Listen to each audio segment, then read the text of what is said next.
When it comes to preparing for retirement, many Americans worry that while they're busy paying for everyday life, they're falling behind on saving for the future. Nick Holeman is a senior financial planner for the online financial advisor Betterment.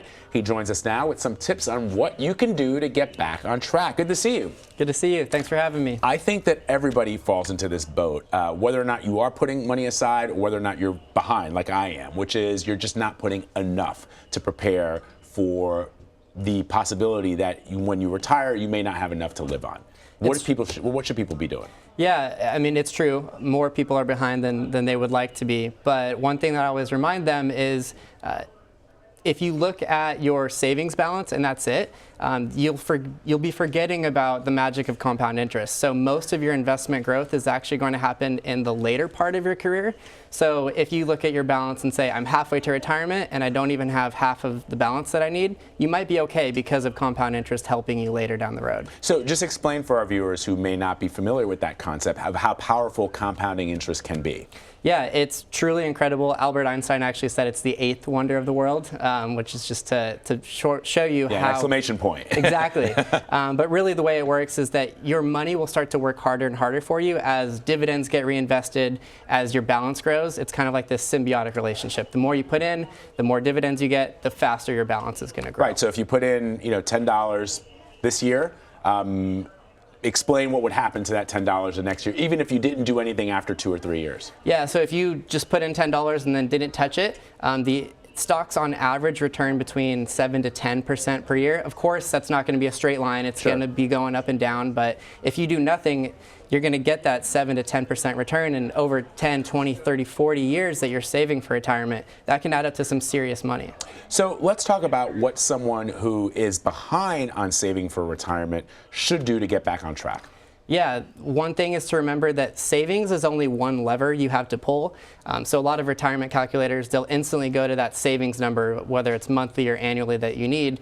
But a lot of people, you can remember that you can retire a little bit later. You can work part-time in retirement, which is way more common nowadays than it used to be. You can maybe move to a lower cost state with smaller taxes or downsize your home. So there's all these levers, not just saving, that you can pull to help get on track. And most of the time, it's not going to be just one of those levers. It's going to be a combination that works for whatever your personal situation really is. So there's not one that you recommend over the other. You should use them all in combination. Exactly, and that the right answer, quote unquote, is going to be different depending on who you are, where you live, your background, your job, everything. What about someone who still isn't saving enough? What's a tip for someone who just finds that they're spending too much of their money right now buying like nice things and going to see Avengers Infinity War? Yeah, 10 times in a row. I saw it too. I went and saw the matinee though because it's cheaper. So just to give you some small tips there. But making savings automatic is a great way. Humans are just bad in general at delaying gratification. And what that means is when you see the new shiny object, you need to have it right now. Or when you get paid, it just burns a hole in your pocket right away. So if you can set up your savings automatically, whether that comes out of your paycheck before it even hits your bank account, or you can maybe set up a recurring deposit, let's say a day or two after you get paid, so that money it's out of your bank account in your savings before you have the opportunity to spend it. That can be a really powerful thing. I think it's hard sometimes for people to realize how much money you actually need, especially in this country, to retire. I think even if you're if you're a teacher or you're a fireman or a police officer, so in other words, you're not making millions and millions of dollars every year, you probably still need more than $1 million once you retire to live comfortably because we're living much longer than we ever have. That's true. People are living longer. Healthcare is growing faster than average inflation. A good rule of thumb, and again, it's just a rule of thumb, but your balance of your investment account, you can afford to spend about 4% of that per year in retirement.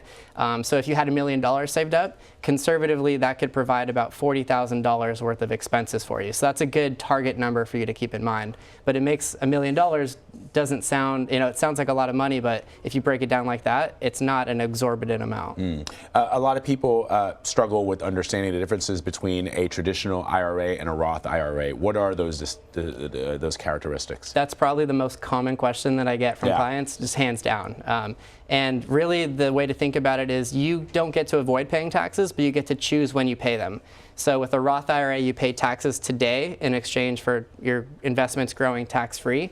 The traditional IRA is the exact opposite. So you get a tax deduction today, but later down the road, when you're pulling money out to fund your lifestyle in retirement, you'll be paying taxes then. So you're not avoiding them, but you can pick whether you pay them today or in retirement. Is there one that you would recommend for somebody? I mean, does it matter, like, if there's somebody who's a little older, like myself, or somebody out of college? Which would you recommend if you were just coming out of school? Yeah, so the rule of thumb is if you're younger, you're just starting your career, most likely your earnings will go up as your career progresses. So you'll probably be in a lower tax bracket now than you will likely be in the future. So that means it's better to pay taxes today when they're at lower rates, and that would mean that the Roth IRA is the best choice.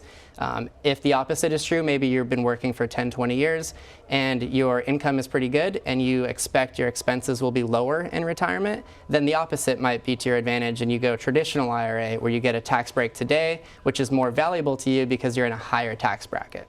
Great advice. Nick Holeman, thank you very much for stopping by. Thanks for having me.